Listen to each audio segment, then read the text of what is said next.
संविधान दिवस के अवसर पर संख्या में आए हम आपका स्वागत करते हैं, आपका आभार भी प्रकट करते हैं। हमारे पूर्व के वक्ताओं ने, श्री अतारुर रहमान जी ने संविधान के विषय में या पार्टी के द्वारा संविधान दिवस मनाने के विषय में विस्तार से बताने का काम किया। संविधान हमारे लोकतंत्र का वो किताब है जो हमारे हिंदू धर्म में किसी गीता से कम नहीं है और संविधान ही इस लोकतंत्र में हमें अधिकार भी देता है, हमें बोलने की ताकत भी देता है और हमें जिंदा रहने की भी ताकत देता है। इसलिए हम कहना चाहते हैं कि संविधान का महत्व जिस तरह से हिंदू में गीता का महत्व है, उसी तरह से सभी भाइयों के लिए संविधान का महत्व है। और हम इसलिए विशेष रूप से कहना चाहते हैं कि जिस दिन हमारे लोगों ने संविधान को पढ़ लिया और संविधान को समझ लिया, तो कोई सरकार या कोई ताकत आपको जो फिर न दबा सकती है, न आपका शोषण कर सकती है। इसलिए हम आपसे कहना चाहते हैं कि आज जरूरत है संविधान पर चर्चा क्यों की जा रही है। देश में कुछ ऐसे लोग पैदा हो गए, देश में कुछ ऐसे तानाशाह लोग पैदा हो गए जो जनता से वोट लेकर के सरकार में आज जरूर जाते हैं, लेकिन हमको आपको गुलाम समझने का काम करते हैं। और यही बात जब लोकसभा के चुनाव में इस बात को उभारने का जब ये बात आई और हमारे पार्टी के राष्ट्रीय अध्यक्ष और हमारे नेता माननीय श्री अखिलेश यादव जी ने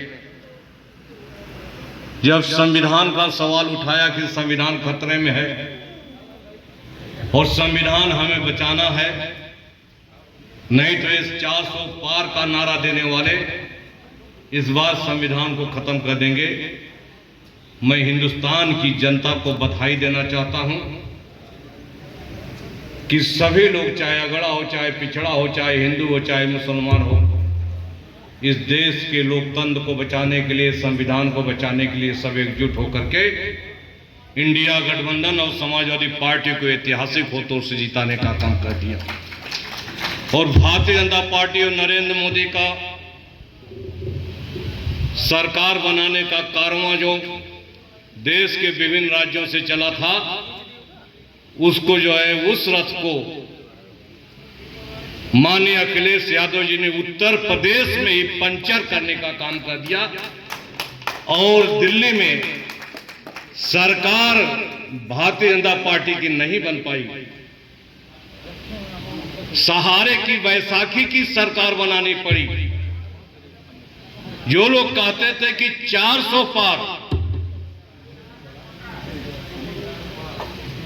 जनता ने उन्हें ला करके 230 पर खड़ा कर दिया और देश में सरकार बनाने के लाले पड़ गए। हम इन बातों की इसलिए जिक्र करना चाहते हैं कि खतरा भी टला नहीं है। बताओ, हमारा आरक्षण खत्म कर दिया।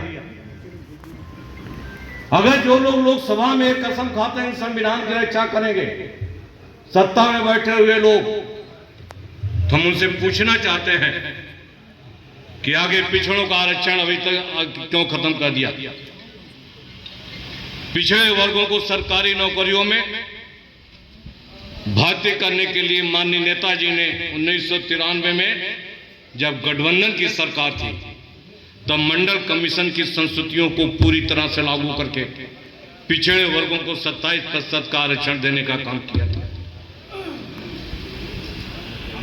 तो उस आरक्षण के तहत केवल यादव या केवल कुर्मी नहीं भर्ती हुए, बल्कि पिछड़े वर्गों के वो तमाम लोग, चाहे विश्वकर्मा हो, प्रजापति हो, नाई हो, सोनी हो, चौरसिया हो, पाल हो, बिंद हो, निषाद हो, मौर्य हो, कुशवाहा हो, राजभर हो, चौहान हो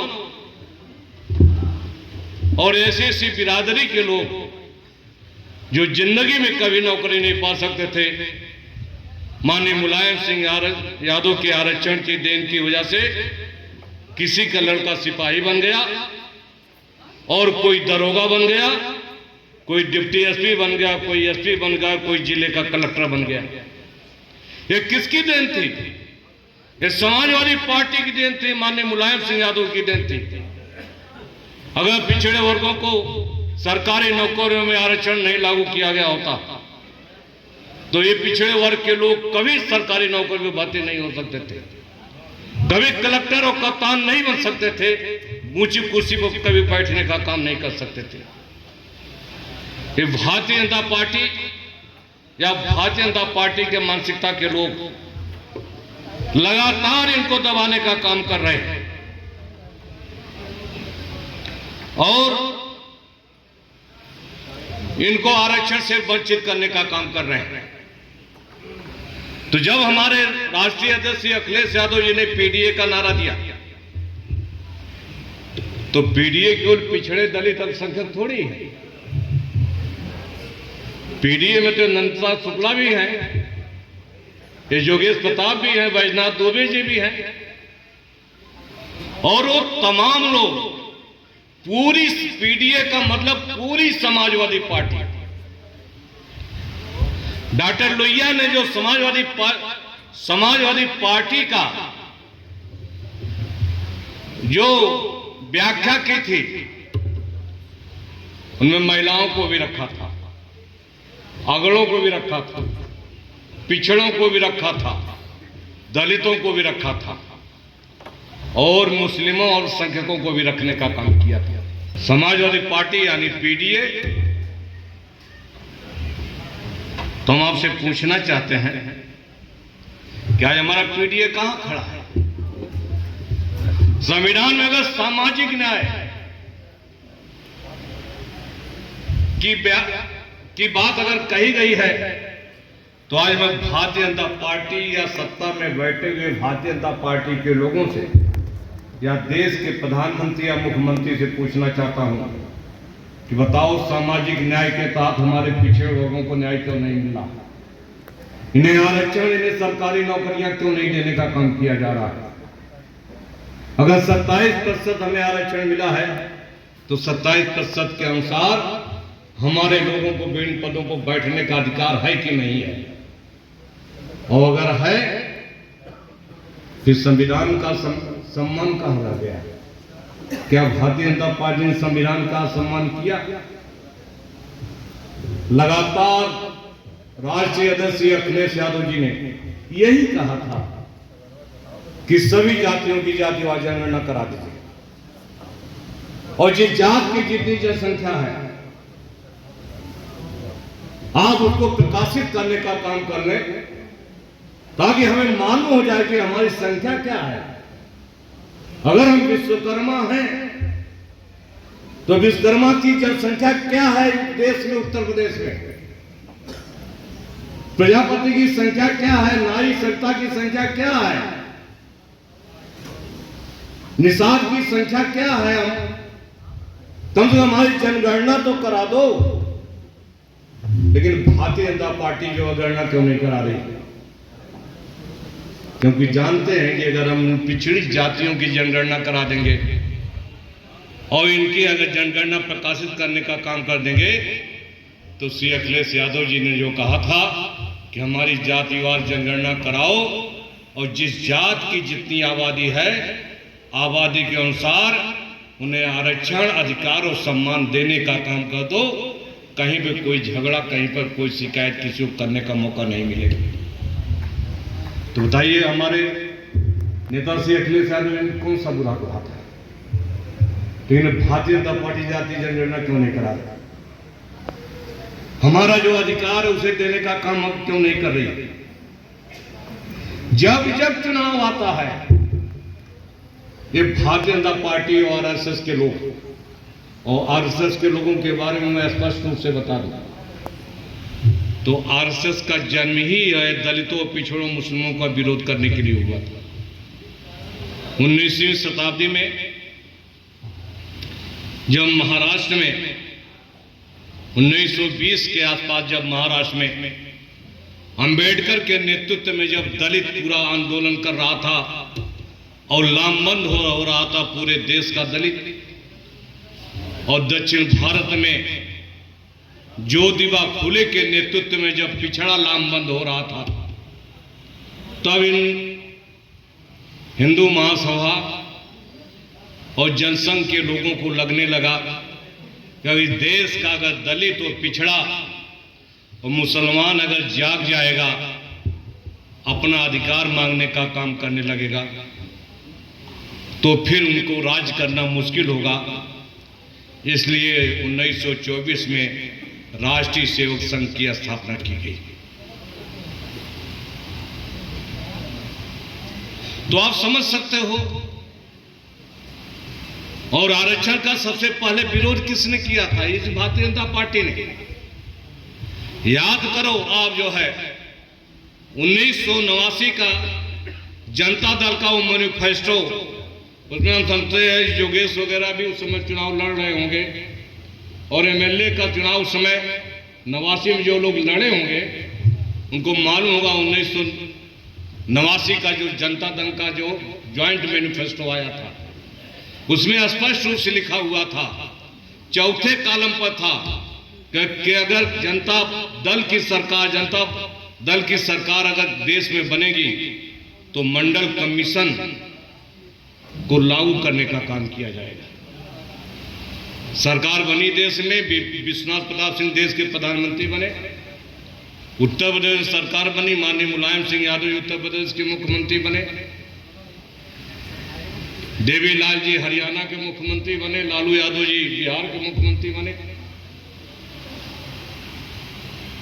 तो उस समय जब एजेंडे में था तो सभी तरफ से यही नेताजी का दबाव हुआ कि आप मंडल कमीशन की रिपोर्ट को लागू करने का काम करो, यानी पिछड़ों को उनको सरकारी नौकरियों से लेकर तमाम पदों पर आरक्षण देने का काम करो।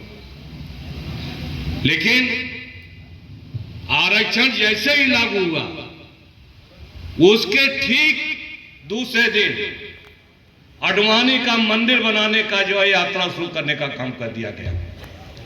यानी आरक्षण को रोकने के लिए ये धर्म का नारा देने का काम किया गया। आरक्षण, पिछड़े वर्गों का आरक्षण न मिले, इसलिए इन्होंने मंदिर बनाने का जो है नारा देने का काम कर दिया गया था। तो ये है भारतीय जनता पार्टी। इसलिए पिछड़े वर्ग के भाइयों, दलित समाज के भाइयों, हम आपको सावधान करना चाहते हैं कि आप भारतीय जनता पार्टी से सावधान रहना। ये कभी आपके हित से नहीं हो सकते और कभी आपके हित में कोई कानून लागू नहीं कर सकते। और हम आज इस मंच से कह देना चाहते हैं, माननीय उच्चतम न्यायालय का हम सम्मान करते हैं, उनके फैसले का भी सम्मान करते हैं, उस पर टिप्पणी भी हम नहीं करना चाहते। लेकिन हमें वो भी दिन याद है कि राजनाथ सिंह उत्तर प्रदेश के मुख्यमंत्री थे, सामाजिक न्याय कमेटी बनाई थी, समिति बनाई थी पिछड़े वर्गों के आरक्षण के वर्गीकरण के लिए, उनको वर्गीकरण करके उनको जो है अलग अलग आरक्षण दे दिया जाए।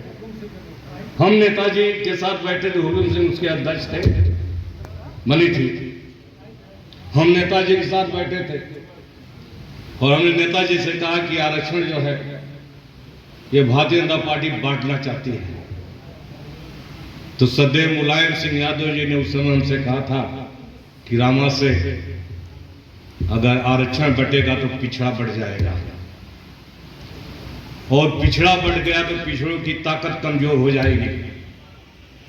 पिछड़ों की ताकत कमजोर हुई तो फिर पिछड़ों की बात आवाज उठाने वाला कोई नहीं रहेगा। राज्य पिछड़ा वर्ग आयोग के अध्यक्ष के रूप में 5 साल काम किया।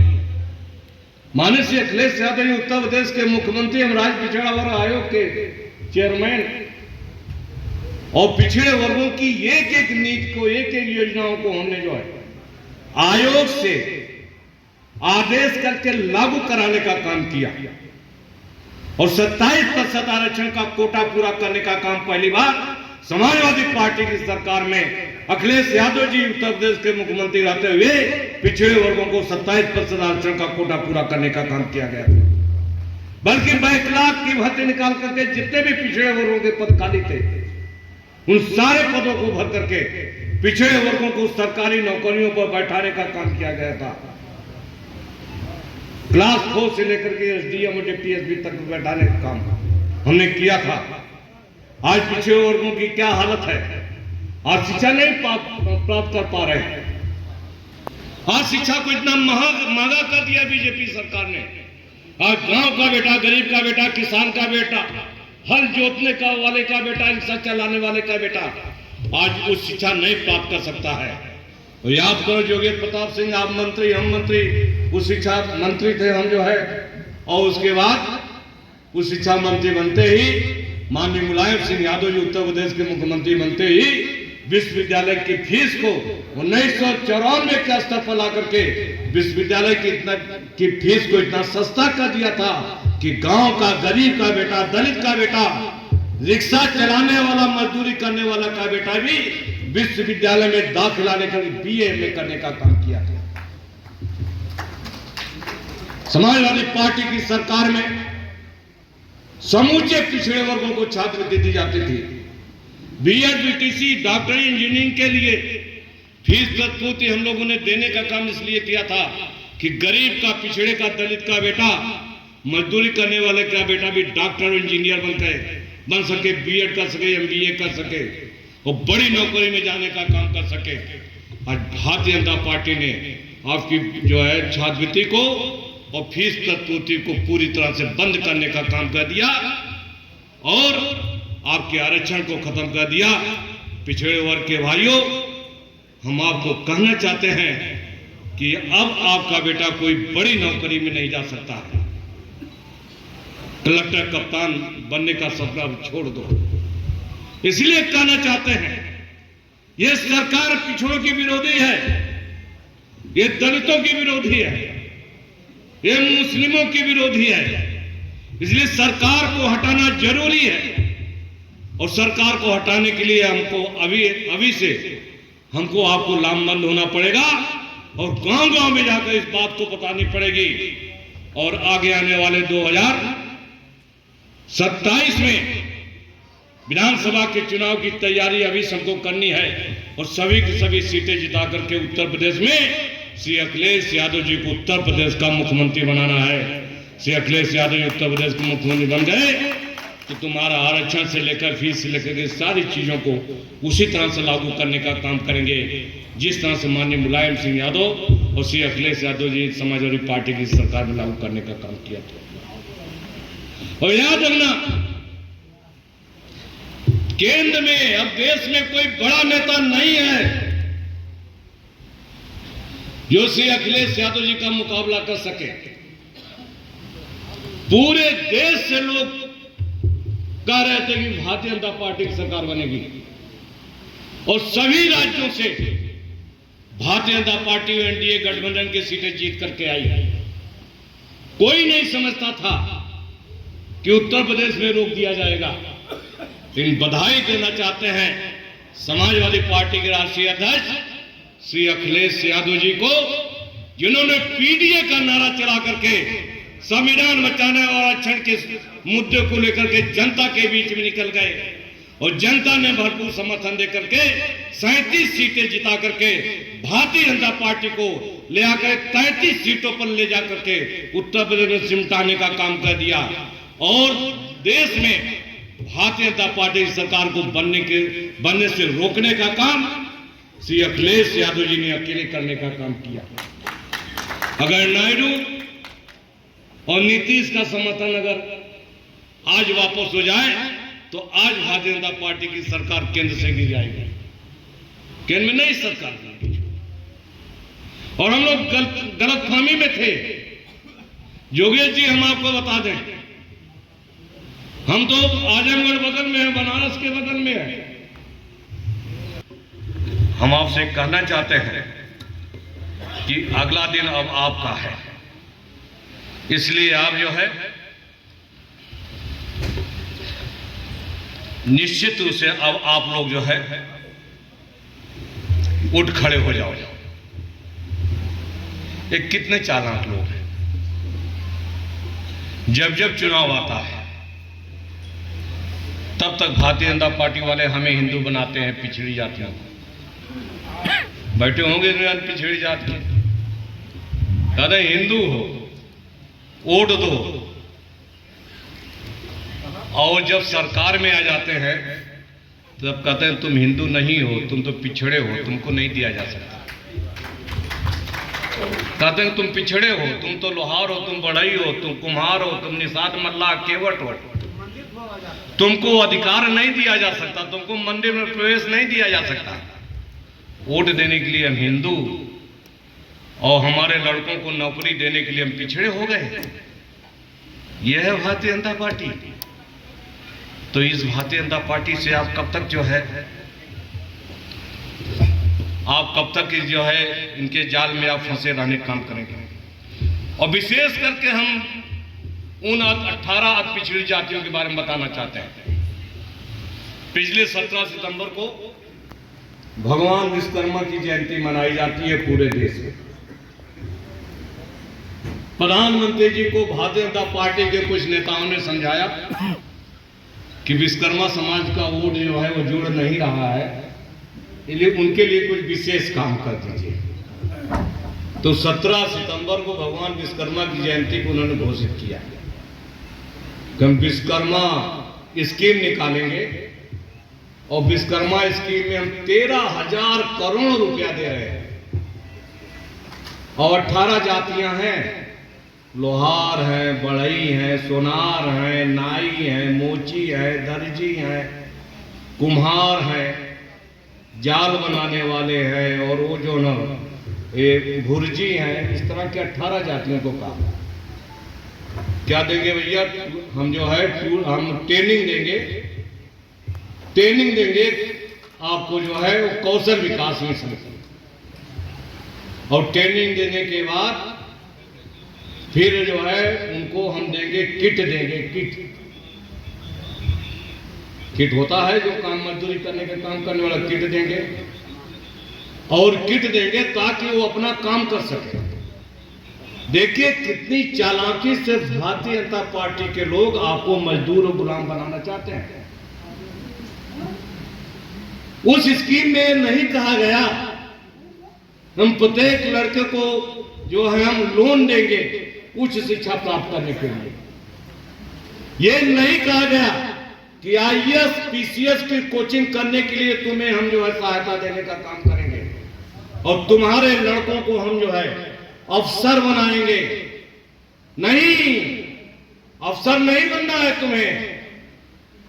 इधर संजय विद्यार्थी जी सत्ता में अब नाई लिखना शुरू कर दो अपनी बिरादरी का, और ये समझाओ आपकी भी बिरादरी उसी में है कि आपको टूल किट दिया जाएगा ताकि आप मजदूरी कर सको, वो मजदूरी करते रहो। राजपाट करें वो और मजदूरी करें हम, तो ओट हमारा राज तुम्हारा। बताओ कैसे चलेगा? ओट हमारा राज तुम्हारा नहीं चलेगा। नारा क्यों नहीं लगाते? ओट हमारा राज तुम्हारा नहीं चलेगा। अब क्या चलेगा? ओट हमारा राज हमारा, यही चलेगा। वोट हम दें, हम है 85% वोट हमारा, और आज जो है सत्ता पर बैठने वाले, राज करने वाले कौन लोग हैं? अब सवाल ये है। इसीलिए मैंने कहा ये भारत का संविधान, हम बाबा भीमराव अंबेडकर जी को श्रद्धा से नमन करते हैं और उनकी पूजा करने का काम करते हैं। तो उन्हें इस संविधान में सब कुछ लिख दिया गया है।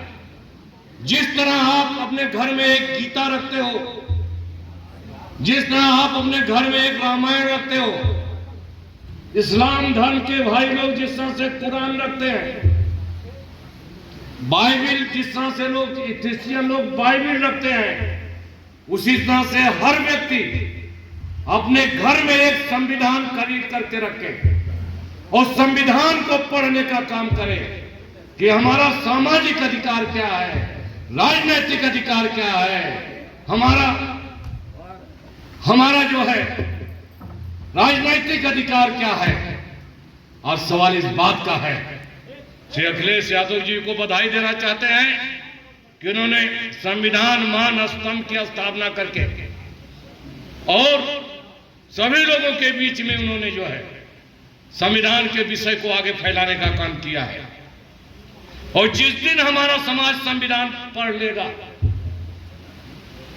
जिस दिन हमारा समाज संविधान पढ़ लेगा, इतना जागरूक हो जाएगा कोई आपको जो दबा नहीं सकता है। इसलिए आज इस अवसर पर संविधान दिवस यहां पार्टी के अध्यक्ष अरशद हुसैन ने और कमेटी के सभी लोगों ने मनाने का काम किया। हमको बहुत बधाई देना चाहते हैं और चाहते हैं कि चौपाल के माध्यम से ये कार्यक्रम घर घर तक हो और प्रत्येक को ये जानकारी होनी चाहिए कि हमारा संविधान क्या कहता है और संविधान अगर के अनुसार हमें काम करना है। इसलिए अवसर पर हम उन्हें बात खत्म करते हैं।